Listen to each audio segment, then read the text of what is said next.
Alright folks, so here's our 59 Edsel here. This is where it's currently at right now. And unfortunately we got about 3 different issues going on with this car for sure. I believe our front wheel cylinder has failed. And we got a bunch of brake fluid on the inside of our tire there. Sorry about that, get this thing to focus. And I believe this front driver's side wheel cylinder there has failed, and it's got a pretty good sized leak there. And the other issue we have is, unfortunately, and this kind of really leads into a domino effect, is our passenger side rear wheel bearing and seal. The bearing is fine, but the seal has failed. And we got a pretty good sized oil leak. I'll show you all that. So yeah, there that is. So it's leaking pretty good, and you can tell it's pretty fresh. So we're going to have to get new axle bearings and axle seals. Might as well do both sides. That side's pretty dry. And then of course our third issue is our pinion seal is leaking. So that's not too big a deal. Just pull the yoke off, buy you another yoke and another seal. That should address that issue, because we don't want to reinstall the yoke. I'll have to take a look at it, but more than likely it's got a groove in it. But that's the first issue there. Pinion seal's leaking. Probably got a groove in the yoke. Our axle seal has failed, probably fallen out more than likely. And we got issues going on there. And then our last issue is up here. If you can see it, I'm not sure if it's 100% failed, but it looks like, see a little bit on the tire there. Looks like our wheel cylinder has failed too, but I'm not 100% sure. I have to check into that. They are newer wheel cylinders, but of course they don't mean nothing either. But yeah, we got some major leaks in this car. Look, the front suspension looks pretty good.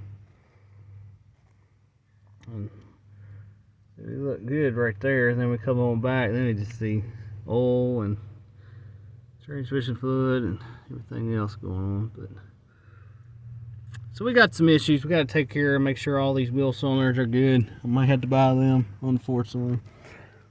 And I'm definitely going to have to get axle bearings and seals. And the seal, unfortunately, the domino effect is the seal is made into the bearing. And it's not a very good design, in my personal opinion. It's very highly likely that it's failure, that it's going to fail and cause a big leak like it already has.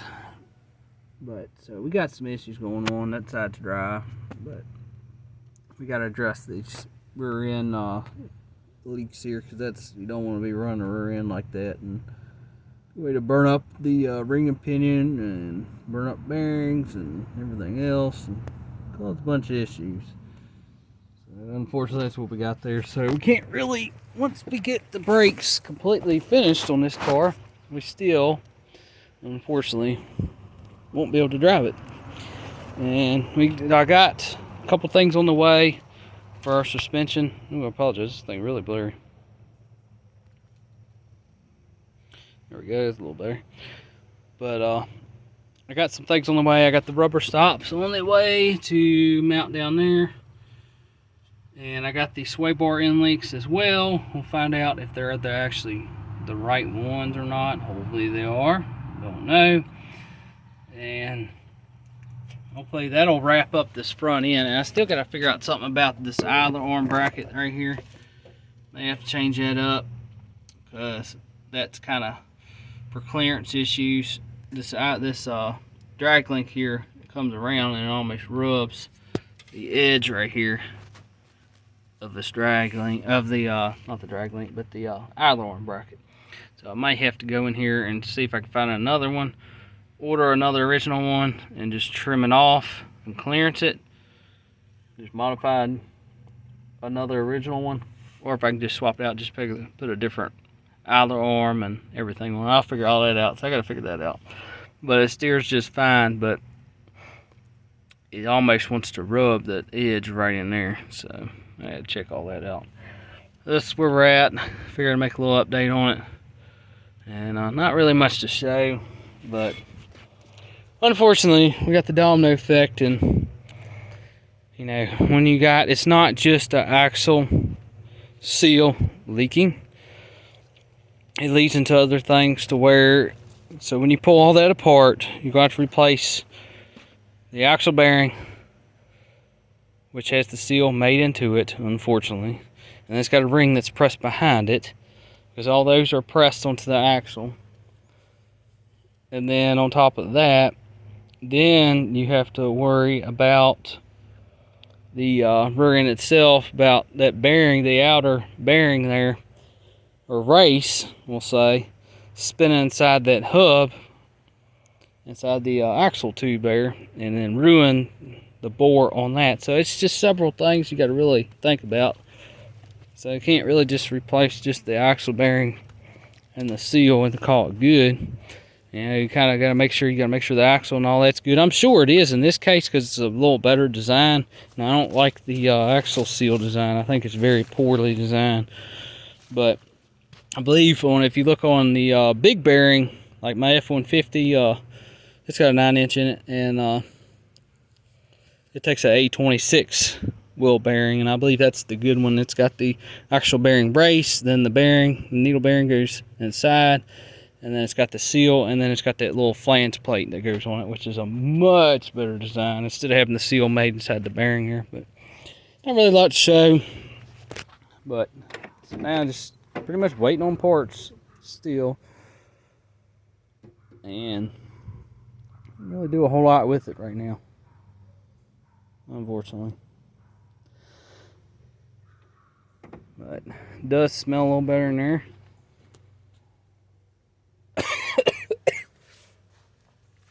And I'm not coughing because of opening the door up. I was actually coughing because I swallowed a piece of dirt.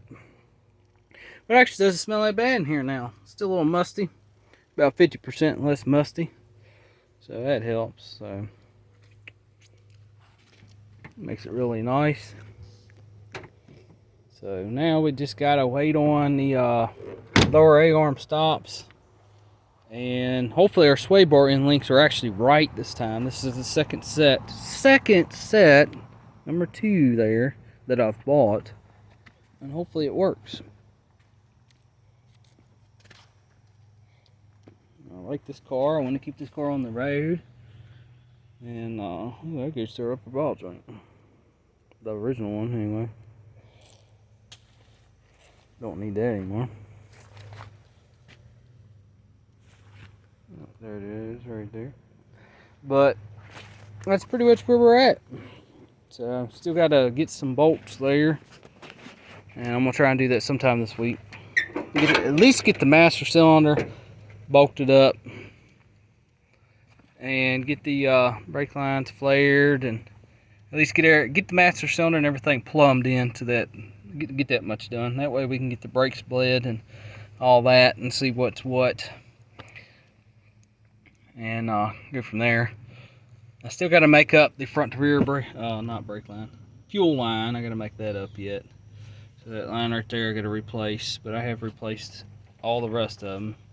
That was perfectly straight, but now it's not. It looks all sneaky, but that's okay. But, and I have made up the other pieces there. That's what these are for the starter motor, and the positive side lead to the battery cable. So that way we'll have all new cables, including a new ground.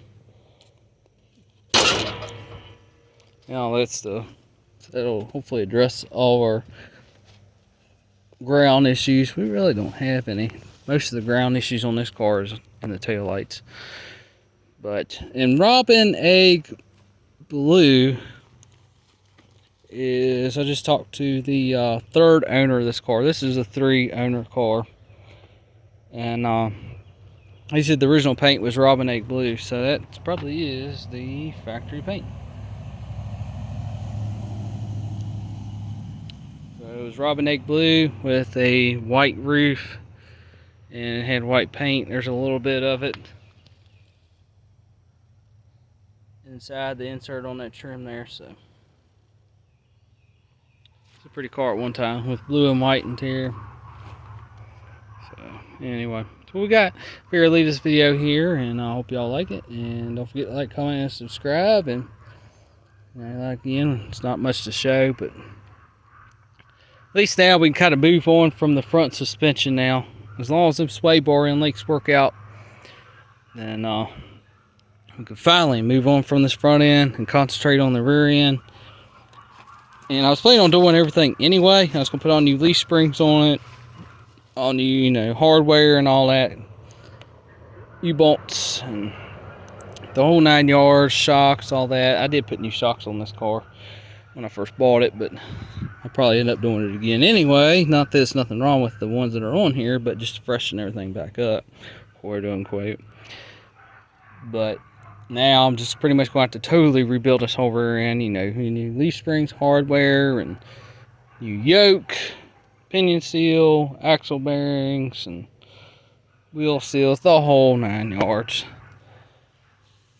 Because we got to get everything straightened out. And I got to run a front to rear fuel line. It's actually not leaking. It's not really rusty or anything like that. It's just, you know, I want everything right on it, and I want to replace all the hard lines. I still got to do the transmission lines yet, but it's a big pet peeve of mine is have 50 million leaks. But literally everything on this car pretty much now has some kind of form of a leak. I have a wheel center on the front that's failed, so our brake system has a leak. Our rear end obviously is leaking. Our fuel system was leaking before, but now it's not, because I have replaced the hose from the front to rear fuel line to the pump, and our fuel pump wasn't leaking, but the diaphragm I think had a hole in it and failed. So our fuel system had some issues. I mean, everything on here, and the engine has got several oil leaks. The back of the intake is blowing oil out. The oil pan is leaking like crazy. The timing cover, front seal, rear seal, especially the rear main is leaking like crazy. And the original, not the original, but the third owner of this car that I got it from, he keeps insisting that it's a 332. And it's absolutely not. It is a 360. This car had, well, some people call it 360. 361 is the correct term for it. But this car has a 361 and the Fordomatic 3-speed.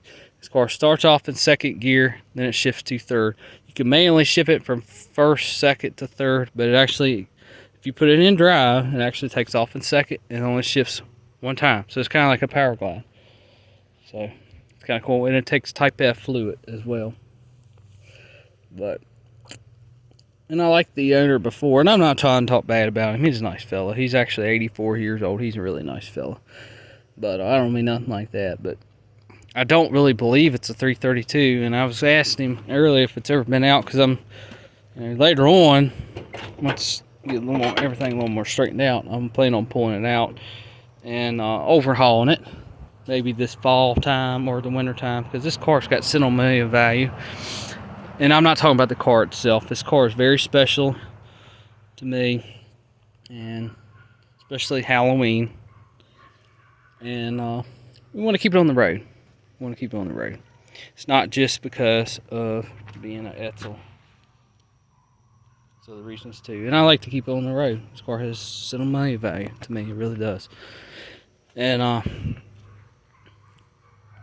but I kept asking about it. He keeps saying it's a 302. It's not 302. It's a 332, and I've pulled one of the plugs out. I took a straw and I've turned the motor over a little bit, and I measured it, the length with the tape measure and everything else, and the stroke. It had the stroke of a 360, and honestly, I really think it's a 361. I don't think it's a 332. I really don't. Could be. But even when I looked the VIN number up, this car originally had a 361 anyway. So I'm pretty sure. And I don't know if that's the original 360 that was in this car, or if it's a 360 out of a truck. I don't know, because the valve curves, they look correct. But I don't think they are actually correct. Like to this car, like they don't have the PCV obviously, period correct, but they are blue. But then they got a little hint of white. The only thing I can figure is maybe they pulled them off and painted them blue at one time and all the paint flaked off. And they just left it alone. But I can't really figure it out about it. I'm not 100% sure. But we're kind of doing a roadsteration on this car. Roadsteration. We're trying to get it, get the brake system reliable. We got good tires. So our tires are good. Our front suspension will be good. We got to do a rear suspension yet and overhaul rear end. So all our running gear, minus our motor and transmission, will be good. So we'll be able to stop, and our suspension will be safe. Our tires will be safe. Rear end will be safe. And it'll just have basically a worn out motor and a worn out transmission. Which that's not really that big a deal. But that's where we're at. But like I said, it's not much to show, but where we're at. That might be original radiator hose. That's an old one there. It's like I said, FOMO Co on it. I don't know. Interesting.